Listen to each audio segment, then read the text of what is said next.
So recently I made a video showing you how to create a Facebook ad. It was based on information that I learned off of listening to one of Chalene Johnson's Build Your Tribe podcasts about Facebook marketing and ads.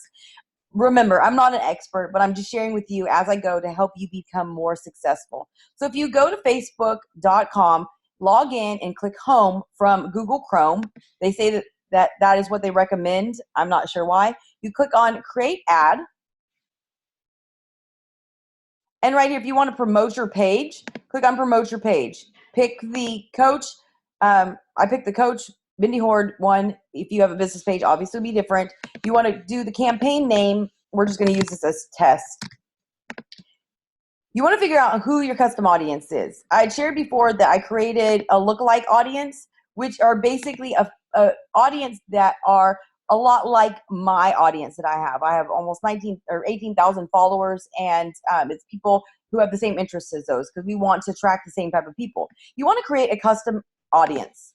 I did website traffic. The last video I made was about building it off of your customer list. So all of your customers that are in, your coach online office that you have, you can put their emails in there, and then they get basically targeted. So website traffic.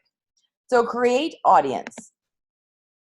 You can either do anyone who visit your website, which like for me, it would be fitasianmom.com or mindyhorde.com. But I want to do people who visit specific web pages. I created an audience last week based on things like Jenny Craig, weightwatchers.com, all these things. And I didn't get a lot of hits. So I'm always saying it's about 60 days. So, they have had, recent, interest in certain things. So we'll name this website test.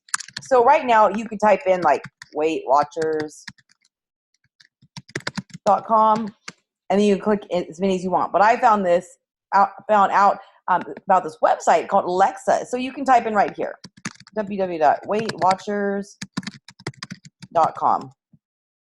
Click go. And as you see right here, it gives you all these stats, which are pretty irrelevant in my opinion. But right here, it tells you that where do weightwatchers.com visitors go next? It gives you a whole list right here of sites that they go to. So you would want to maybe put something in specific like salesforce.com. I wouldn't do Amazon, Yahoo, or Wikipedia because it's a lot like Weight Watchers. It's a site that people visit a lot. So if this gets targeted to that broad of an audience, then essentially you would have all these people that are clicking on your ad and you're getting charged for that, but they may not be interested. So you want to zero it in. Like right here, here's 3fatchicks.com. Never heard of it, but it's something smaller. So you would take out the main one and type that in. And so I did an audience yesterday, which, are probably 50 different main websites that I typed into alexa.com, and then I zeroed in and I looked at where they went. And there was a lot of these websites I'd never heard of, and I put them in. And then I created the website to audience that I have right here.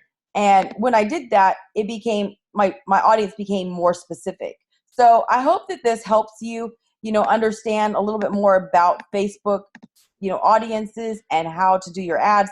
And one thing that I want to share, the moral of this story is that, there's a saying out there that every expert was once an amateur. And, 3 years ago in February of 2012, when I became a coach, I used my Facebook just to post pictures and to have somewhat of a social life because I was stuck at home with, a baby and two, other young children, and my husband worked out of town. And that's how I stayed connected with the world. That's how I got my thoughts out of my head because I didn't have anybody to talk to besides kids and coworkers. And, I didn't understand what social media, the power of it. I didn't understand how to market myself. I was clueless when it came to coaching. If you look at my posts 3 years ago to now and the way I market myself and market our products, it's so different.